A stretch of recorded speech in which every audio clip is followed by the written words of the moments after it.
NPR announces their Black Music Month, plus Marlon Wayans weighs in on why he may never get married, and Lenny Kravitz is 60 and celibate, plus we go Black on the inside of People and Us magazine's June 11th issue. Welcome to the Weekend Critics, and welcome back to the Critic Chronicles YouTube channel, where you get commentary, reviews, and tabloid news. I'm your host, Patricia Hartley. Be sure to like this video, subscribe to this channel, and hit that notification bell so you never miss an upload. Happy Pride and happy Black Music Month. It's Sunday, June the 2nd, 2024. Hey, critics, it's time to chronicle. Up first, we go inside the lineup of the top talk shows of the week, starting with the Sherri Shepherd Show. So on Monday, June the 3rd, comedian Leslie Jones, she's going to be covering, as we spoke about a few episodes ago, she's going to be covering the Summer Olympics as the chief superfan commentator. So that's her official title. And according to NBC.com, she's going to be covering the Summer Olympics while meeting with athletes and attending live events, and of course supporting Team USA.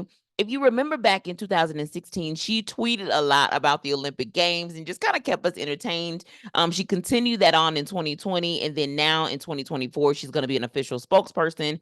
So shout out to her for that. I'm so excited for Leslie, so she can continue on that tradition, and catch her on the Sherri Shepherd Show this upcoming Monday. And on Thursday, Bell Biv DeVoe is going to be stopping by the Sherri Shepherd Show. I'm interested to hear what they got going on when it comes to them and being a group. And I don't think that they're going to be performing this year at the Essence Fest, but in the past, they've also been performers at the Essence Fest. And on Friday, June the 7th, comedian Donnell Rawlings is going to be stopping by the Sherri Shepherd Show as well. And Jay Hud has some amazing folks that's going to be stopping by, including Morris Chestnut. He's going to be there on Tuesday, June the 4th. Shout out to Morris. And on Wednesday, June the 5th, Carl Clemens Hopkins. He's best known for his role as Marcus on the Mac comedy series Hacks. He's going to be stopping by the show. And on Friday, June the 7th, there's going to be comedian Ron Funches. He's going to be there. And of course, Tamron Hall, can't miss her. Power Book 2, the whole entire Ghost cast is going to be there on Monday at the Tamron Hall show. Wednesday, Nico Anand, best known for his role as Uncle Clifford on the Starz drama series P-Valley, is going to be stopping by. On Thursday, you got Darius Rucker. Cannot forget him. He's of the group. I Only Want to Be With You, Hootie and the Blowfish. Darius, shout out to Darius.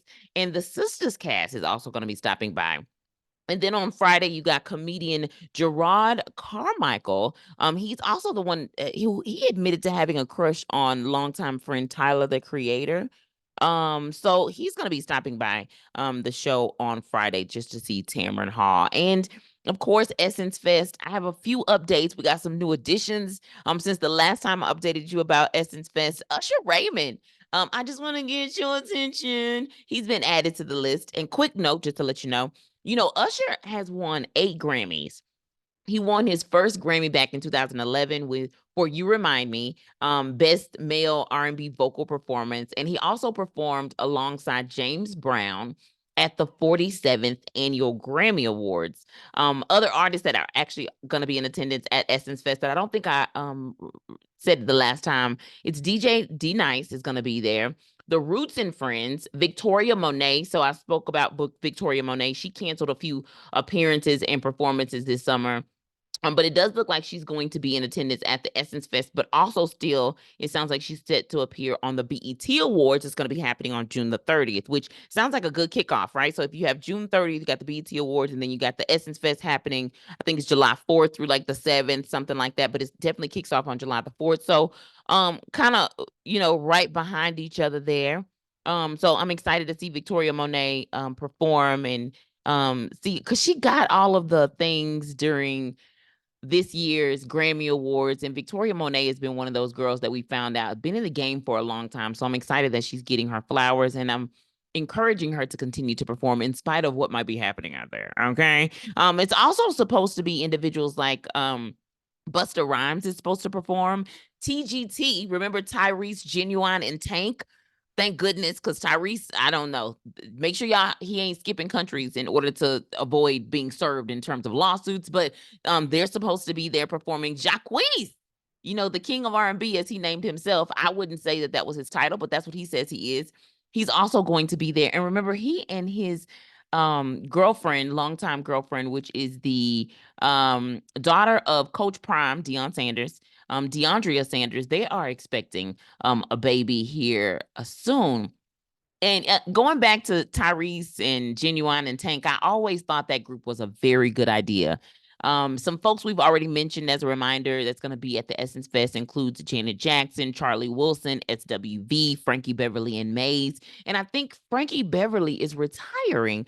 And according to our critics over at the Patty Jackson channel, Frankie Beverly has been closing out the Essence Fest, I think, for a long time, if not since the beginning. And this is year 30 of the Essence Fest. So again, congratulations, Essence Fest, on celebrating 30 years and your amazing lineup this year for 2024. And continuing on the theme of music, we have our folks over at NPR. They've announced their Black Music Month, and blackamericaweb.com just reminded me that NPR had this amazing lineup for their Tiny Desk series. This month is going to include a Shaka Khan, y'all. SWV. SWV is also going to be at Essence this year. Kiara Sheard, also Flo Milli, Tierra Whack is also going to be on the Tiny Desk concert. Brittany Spencer, Tim's, Lakeisia Benjamin is also going to be on there. Now, one of my favorites in terms of NPR Tiny Desk concerts had to be Juvenile. I know, Juvie. It was such a surprise, I think, too. Another surprise actually was Trina, seeing rapper Trina on the Tiny Desk concert. I was very surprised, but also just tuned into it. I think especially since we've had a lot of those battles. I can't even remember the battles that they did, Swiss Beats and along with, I believe it was a different brand that collaborated with Swiss Beats, and they were doing a lot of those R&B. I can't even think of it right now because I need to think about it, but I didn't write it down. But ever since then, they've been entertaining us from the pandemic. We have loved to see sort of those at-home concerts, sort of those battles that are going on in different arenas. And so I love to watch the Tiny Desk concerts. Some of the top ones that are actually on YouTube include Alicia Keys. She has about 36 million views for her Tiny Desk concert. Justin Bieber has 37 million views. Sting and Shaggy, which was an interesting collaboration. I haven't done the research to know why Sting and Shaggy collaborated so well, but they have 70 million views on the NPR channel for their Tiny Desk concert. And number one was Dua Lipa with a whopping 125 million views for her Tiny Desk concert that was about 3 years ago. So shout out to all those who are being celebrated this month for Black Music Month, who's going to be performing their Tiny Desk concert. And I can't leave without telling you about our public library announcement. Well, here at the Critic Chronicles, our goal is to provide quality but juicy content from websites, digital magazines, and tabloids, most of which are sourced from our public libraries. Research from the National Library of Medicine show that there are an estimated 17,000 public libraries nationwide, totaling 4 million visits each day. Public libraries are civic organizations that are committed to providing invaluable resources beyond books that are free and open to the public. Get your library card to access thousands of resources today. Critics, it's time for Black on the Inside, where we go inside of the top tabloid magazines. This week, it's People and Us Magazine's June 11th issues. Up first, let's talk People magazine, their June issue. Oh, excuse me, it's June the 10th issue. Forgive me for that. So that's a correction. It's their June the 10th issue. Venus is on page 4 with her Mattel Barbie. So she gives that visual of what the beautiful Barbie looks like. We congratulated Venus on her Barbie a few episodes ago where we talked about just congratulating her. And I think it was around 12 or so athletes total that they are doing specific Mattel Barbies for. And Venus Williams is one of those individuals. And a lot of controversy has been surrounding the Lion King. And I'm not talking about the part where I believe it is Beyonce's daughter is going to voice one of the characters in The Lion King. It's actually Northwest. So folks have been saying, Northwest got an opportunity to play the role of young Simba in one of the musicals. I think it was also the one that Jennifer Hudson was in as well, because on page 10 of People magazine, there's a photo of J Hud as well as Northwest, and they're pictured, they're together. And, folks are upset that, Northwest got a chance to play young Simba on Broadway, and they felt like that should have gone to other kids who've been in the industry of Broadway for a longer period of time. And although that's not Northwest's fault, when your parents got the pull, it is that way sometimes. But I do understand why some parents have been upset and have been on TikTok talking about how their kids have been in the industry for this long and et cetera, or how they played the audition to give the impression that it was going to go to somebody locally when it actually ended up going to Northwest. Now, again, Northwest, that's not your fault. That's the fault of other people. But congratulations, in spite of the controversy, on getting an opportunity to play young Simba. That definitely is not a small feat. And, the backlash is the backlash. But again, congratulations. Patti LaBelle, she turned 80. She's pictured on page 11, still looking as fly as ever. We discussed Patti last weekend in her fabulous surprise birthday party, but then also the fact that Cardi B was supposed to be one of the hosts that hosted the event. And according to Patty Jackson and our critics over on her channel, I guess Cardi didn't have a chance to go, but I think it was because she was performing, right? Wasn't she performing in New York with Meg the Stallion at the big arena there? I mean, I think that's why she couldn't make it. Remember, folks are saying that she's expecting. We don't know that for sure. That's really just speculation. But Cardi, people are saying that the reason why you may not have been able to make it is because, you may be expecting baby number 3. We'll see. Time will tell. And Lenny Kravitz as well has turned a big age. He's actually just turned 60. He also released a brand new album called Blue Electric Light. And it's also been practicing celibacy. Is that the right way to say it? He's been celibate for 9 years, according to the reports.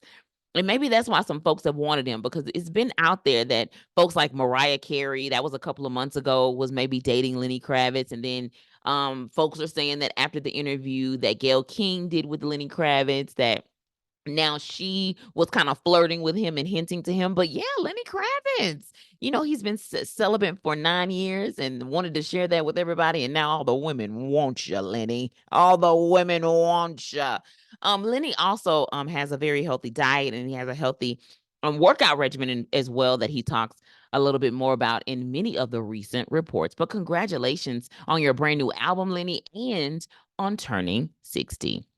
And speaking of children and babies, cookbook author and mom Aisha Curry, along with husband NBA star Steph Curry, they just welcomed their 4th bundle of joy to the world. I don't know if I'm going to say the name right, but the name is Kaya's Chai. So Kaya's Chai, I believe, is the baby's name, if I'm pronouncing it right. But congratulations to Aisha as well as Steph. And some folks are saying, girl, you just announced that you was pregnant a couple of months ago. Well, she announced it and then she had the baby, and that's her prerogative. Shout out to you and congratulations on your brand new bundle of joy. And same thing for Sophia Richie. Side note, Sophia Richie, which is the daughter to Lionel Richie, she just is welcomed her first child as well. And one of the big things that was actually in the tabloids maybe about a few weeks ago was Marlon Wayans talking about grief specifically, but in the grief statement of losing his parents, like his mom as well as his father a couple of years later, he talked about not ever getting married because he promised his mom. And folks are like, wait a minute now. Grieving is one thing, but grieving and then trying to say that your mom passing away is the reason why you're never going to get married. People kind of question that. But he has a story, Marlon Wayans, on page 44, discussing not only grief in his life after loss of his parents, but also raising a trans child as well. So he also discusses what that is like in a story that's written by Janine Rubenstein, who covers the story. When I was talking about his parents, his mom passed away in 2020.